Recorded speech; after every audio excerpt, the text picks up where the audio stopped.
अस्सलाम वालेकुम।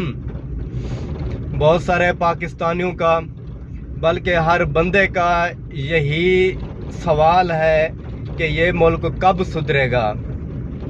मैं मानता हूँ कि हमारे ऊपर जो भी हुक्मरान मुसल्लत कर दिया जाता है वो सिर्फ अपनी जेब की सोचता है और इस मुल्क के लिए, इस अवाम के लिए कोई भी हुक्मरान नहीं सोचता।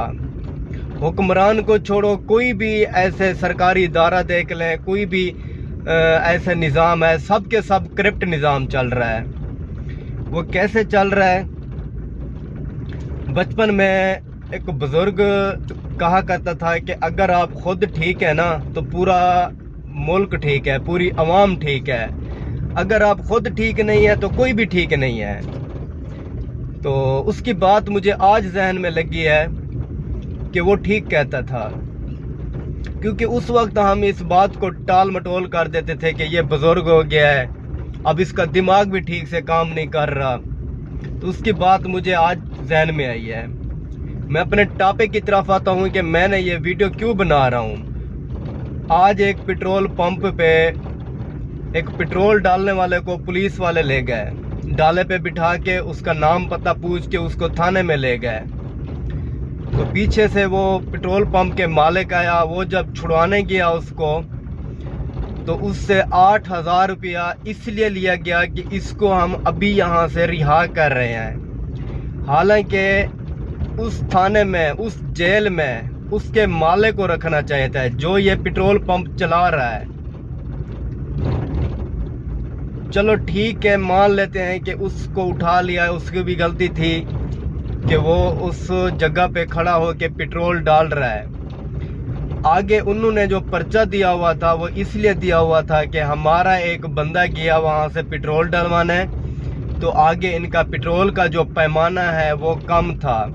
लेकिन मैं वो बात करता हूँ जो मेरी आंखों देखी, मेरे सामने हो, और ये वाक़या सारे का सारा मेरे सामने हुआ है। कोई पेट्रोल डलवाने नहीं आया, किसी ने आज पूरा दिन कोई पैमाना चेक नहीं किया। आज किया, जब से वो यूनिट लगा है आज तक उस यूनिट पे किसी ने आके चेकिंग नहीं की। क्योंकि मैं जहां होता हूं ये उसी जगह की मौका की बात है। लेकिन उसको उठा के इसलिए ले गया कि उस यूनिट का उन्होंने लाइसेंस नहीं बनवाया हुआ था। उस लड़के को ले गया तो पीछे उसके मालिक क्या 8,000 रुपये उससे रिश्वत ली गई कि आपका लड़का जो है हम इस वक्त रिहा करते हैं। अगर वो मौके पे ना पहुंचता शाम तक तो उसको वो मुजफ्फरगढ़ जेल में भेज देते, सेंटर जेल में। वहाँ पे 15 दिन उसकी ज़मानत ना होती, 15 दिन के बाद उसकी ज़मानत होती। तो उनके ऊपर अभी जुर्माना लगा दिया गया है, वो सुबह जाके पे करेगा कि कितना जुर्माना है। लेकिन अब इस बात का जवाब कौन लेगा कि उन्होंने रिश्वत क्यों ली और कब जाके उन्होंने उसका पैमाना चेक किया है। जो साफ इशू है वही इशू उठाते कि आपका लाइसेंस नहीं बना हुआ, उसको टाइम देते कि इस टाइम तक लाइसेंस बनवाओ वरना आपका यूनिट बंद कर दिया जाएगा, सील कर दिया जाएगा। तो ये जो बात अगर इस तरह होता तो उसको मौके पे उसको भी पता चलता और साथ वाले जितने भी पेट्रोल पंप हैं उनको भी पता चलता। अभी 3-4 दिन पहले की बात है, एक और पेट्रोल पंप पे ASI आए, उन्होंने छापा लगाया, उन्होंने पैमाना चेक किया, उनके 10 पॉइंट कम था पेट्रोल, 1 लीटर में 10 पॉइंट।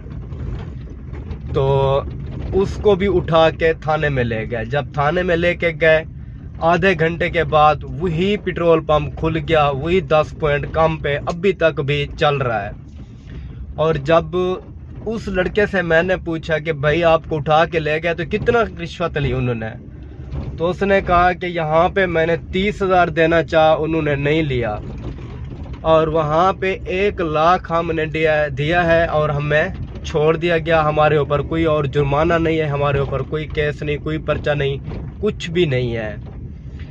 लेकिन उसके साथ मेरी फ्री गपशप चलती है। तब मैंने उससे पूछा कि आपने वो पैमाना भी ठीक किया या नहीं किया। उसने कहा हमने कोई पैमाना नहीं ठीक किया, हमने 1 लाख जुर्माना दिया है तो वही 1 लाख जो है वो हम किन से निकालेंगे, इधर से ही निकालेंगे। तो अब इस बात का जवाब कौन देगा कि वो किसको लूटा जा रहा है? हम गरीब अवाम को लूटा जा रहा है। तो ये तो एक छोटे से पेट्रोल पंप की मैं बात कर रहा हूँ। ऐसे तो कई इदारे हैं जिनमें फ्री और धड़ाधड़ करप्शन चल रही है।